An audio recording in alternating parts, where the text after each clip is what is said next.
3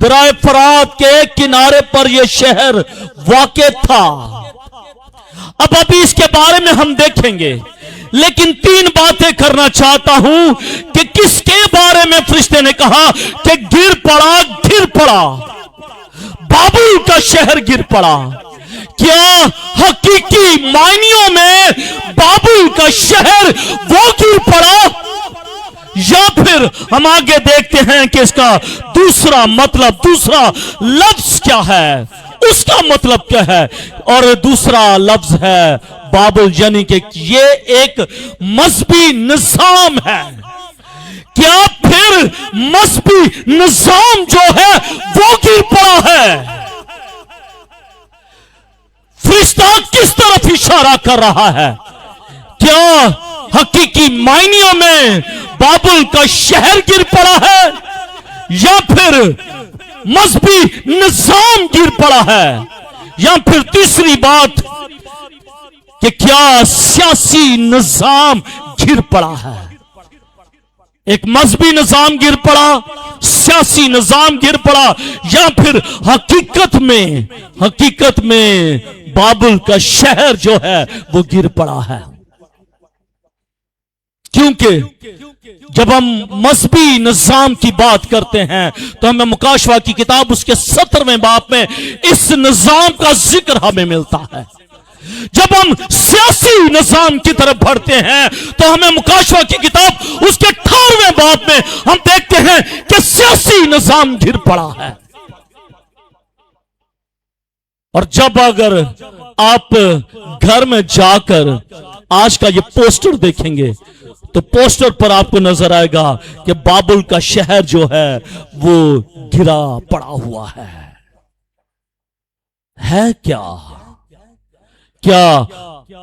بابل کا حقیقی شہر جو ہے وہ ملیا میٹ ہو گیا ہے، یا پھر بابل کا مذہبی نظام وہ ملیا میٹ ہو گیا ہے، یا پھر بابل کا سیاسی نظام جو ہے وہ ملیا میٹ ہو گیا ہے؟ کیونکہ میرا ٹاپک ہے دی فال of بیبلیون، God's judgment on the corrupt system۔ بابل کا زوال، بدعنوان نظاموں پر خدا کا فیصلہ، کہ خدا جو کرپٹ نظام ہوتا ہے، جو کرپٹ سسٹم ہے، خدا کرپٹ سسٹم کے خلاف اٹھتا ہے اور پھر وہ اپنا کام وہ کرتا ہے۔ اب دیکھیں گے کہ کیا مذہبی نظام جو تھا وہ کرپٹ تھا، سیاسی نظام کرپٹ تھا، یا پھر بیبلیون شہر وہ کرپٹ تھا؟ اب دیکھیں گے آگے چل کر کہ ہے کیا۔ آمین، ہے کیا؟ آمین، ہاللویا۔ میں کسی شخص کا نام نہیں لوں گا، ایک شخص تھے، وہ ان کا تعلق جو تھا وہ مذہبی لیڈر تھے۔ وہ کیا تھے؟ مذہبی لیڈر، ایک بڑا نام تھا مذہبی لیڈر کا، ہمارے پاکستان کے تھے وہ۔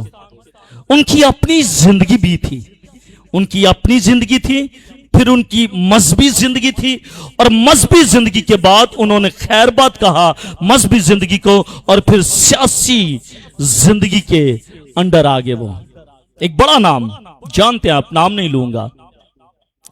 اب 3 زندگیاں تھیں ان کی، اپنی زندگی، مذہبی زندگی، پھر سیاسی زندگی۔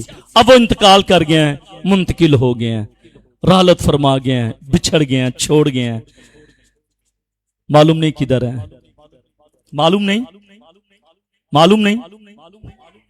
نہیں کدھر ہے۔ اب ان کی اپنی زندگی کے بارے میں، یا پھر ان کی مذہبی زندگی کے بارے میں بات کریں، یا پھر ان کی سیاسی زندگی کے بارے میں بات کریں، اس کا مطلب یہ ہوا کہ ان کی زندگی کے بھی 3 پہلو تھے۔ اسی طرح بابل کی جو شہر ہے اس کے بھی 3 پہلو ہیں۔ فرشتہ بیان کر رہا ہے گر پڑا، خاموشی ہے، اس کے علاوہ کچھ نہیں ہے، خاموشی ہے. اور جہاں پر خاموشی ہو وہاں پر آپ کو بھی خاموش رہنے کی ضرورت ہے. جہاں پر بائبل خاموش ہے، کیوں بہن جی؟ گھٹنوں کو چھوڑ دیا کریں، سیدھے ہو کر بیٹھے. تو جہاں پر بائبل خاموش ہے وہاں پر ہمیں بھی خاموش ہونے کی ضرورت ہے، وہاں پر ہمیں بھی خاموش ہونے کی ضرورت ہے. فرشتہ یہ کہہ رہا ہے کہ گر پڑا بابل کا شہر گر پڑا.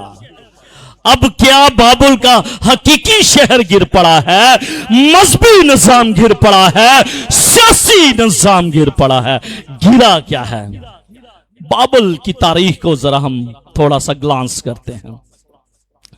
مکاشوہ کی کتاب میں بابل کا ذکر مکاشوہ کی کتاب میں پہلی بار یہاں پر ہوا ہے. اور بائبل مقدس کے اندر، اولڈ اور نیو ٹیسٹامنٹ کے اندر بائبل مقدس کا جو پہلی بار جو اس کا ذکر ہم دیکھتے ہیں وہ پیدائش کی کتاب اس کے 11ویں باب پر اس کی 9ویں آیت میں ہم اس کا ذکر دیکھتے ہیں، بابل کا ذکر دیکھتے ہیں.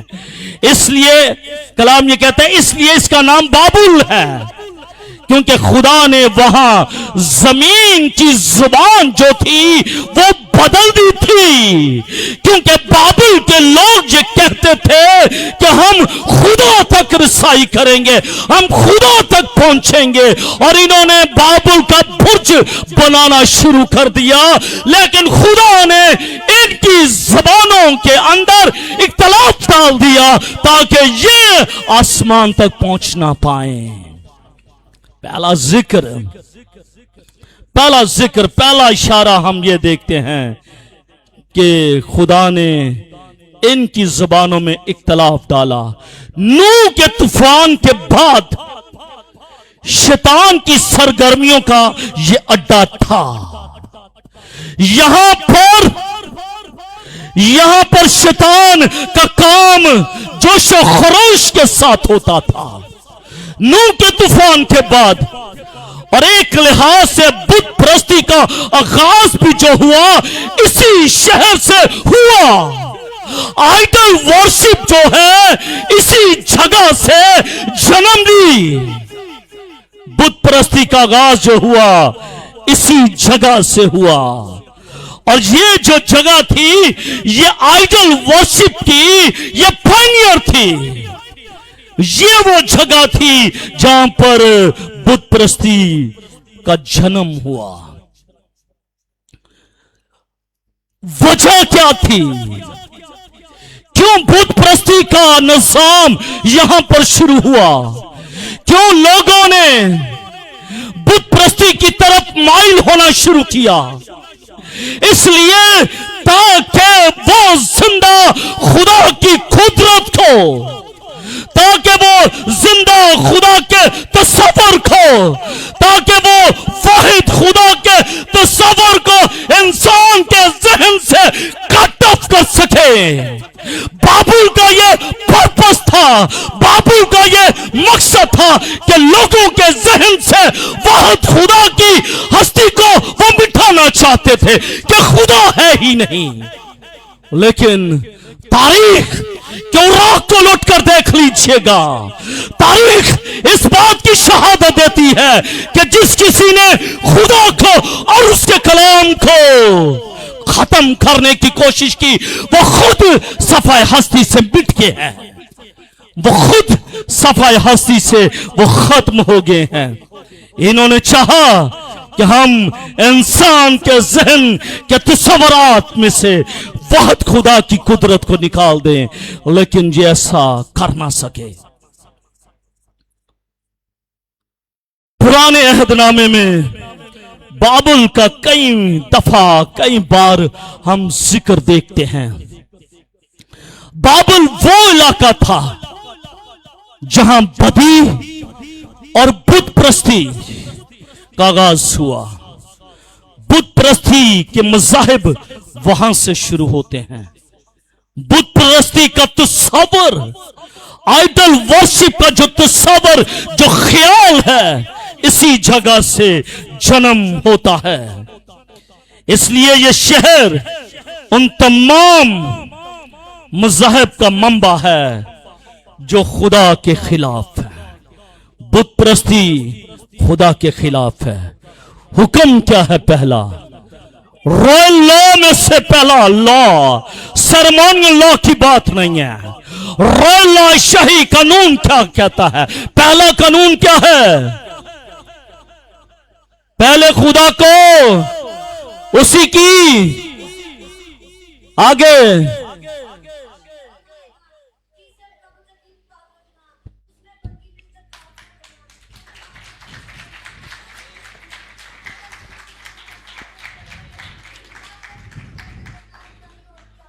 آمین. نکالیے گا خروج کی کتاب کو نکالیے گا. ایسے ہی خروج کی کتاب میں ہے. معلوم ہے حوالہ کسی کو ہے؟ کون سا؟ 30 باب پکی بات، 20 باب پکی بات. چلیں جی نکالیں پھر 20 باب. دیکھیے گا بین نجمان کیا لکھتا ہے، خدا کا کلام کیا کہتا ہے.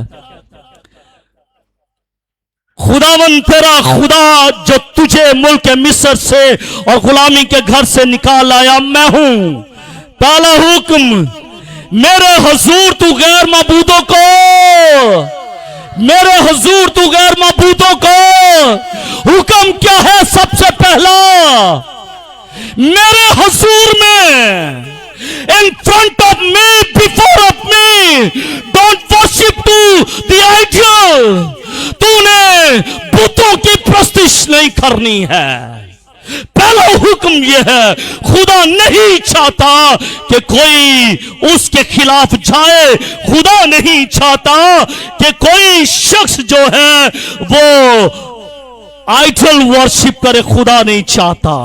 خدا کی مرضی نہیں ہے، خدا کی یہ مرضی نہیں ہے کہ وہ بت پرستی کرے. خدا نہیں چاہتا.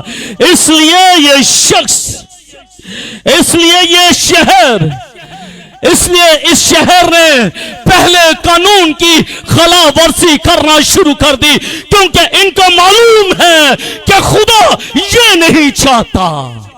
اس لیے اس شہر کے لوگوں نے سب سے جو پہلا کام کیا ہے وہ خدا کے خلاف ہو گئے ہیں. وہ خدا کے خلاف ہو گئے ہیں. ضروری نہیں خدا کو کچھ کہیں، نہیں ضروری نہیں ہے. کیا ضروری نہیں کہ خدا کو کچھ کہیں، لیکن اس کے خلاف جب آپ کام کریں گے تو وہ اس کی خلاف ورزی ہے. تو وہ اس کی خلاف ورزی ہے. تو وہ اس کی خلاف ورزی ہے. اگر آپ کا لیڈر جو ہے، اگر آپ اپنے لیڈر کے خلاف بولتے نہیں لیکن لیڈر کے خلاف کام کر رہے ہیں تو وہ بھی کیا ہے؟ خلاف ورزی ہے. کیا ہے؟ خلاف ورزی ہے. تو پھر یاد رکھیے گا انہوں نے کیا کیا ہے؟ انہوں نے خلاف ورزی کی ہے. ان کو معلوم تھا کہ یہ خدا کا حکم ہے کہ تو غیر معبودوں کی پرستش نہ کرنا. اسی لیے انہوں نے خدا کے خلاف کام کرنا شروع کر دیا اور لوگوں کے ذہنوں میں سے خدا کے تصور، خدا کی اختیار، خدا کی قدرت کو ختم کرنے کی ان لوگوں نے کوشش کی. بابل کے لوگوں نے، بابل کے لوگوں نے یہ کام کرنا شروع کیا. خدا ان شیطانی مذہبوں کو ختم کرنے والا ہے. یہ نہیں کہ صرف خدا یہ دیکھ رہا ہے، کہ یہ صرف خدا دیکھ رہا ہے کہ یہ میری خلاف ورزی کر رہے ہیں. خدا پھر کچھ کرتا ہے. خدا پھر کچھ کرتا ہے. اسی لیے تو فرشتہ یہ کہتا ہے کہ گر پڑا گر پڑا. جب آپ اس کے خلاف چلیں گے he will not stop، وہ رکے گا نہیں. جب آپ اس کے کلام کے اگینسٹ جائیں گے وہ سٹاپ نہیں ہوگا. یاد رکھیے گا. then he will do something، پھر وہ کچھ کرے گا، پھر وہ کچھ کرے گا. اور خدا ان شیطانی مذہبوں کو ختم کرنے والا ہے جن کا بابل سے آغاز ہوا. اس لیے فرشتے نے کہا گر پڑا گر پڑا. بابل کا بڑا شہر، بابل کا شہر نہیں، بابل کا بڑا شہر وہ گر پڑا. یہ اعلان کرتا ہے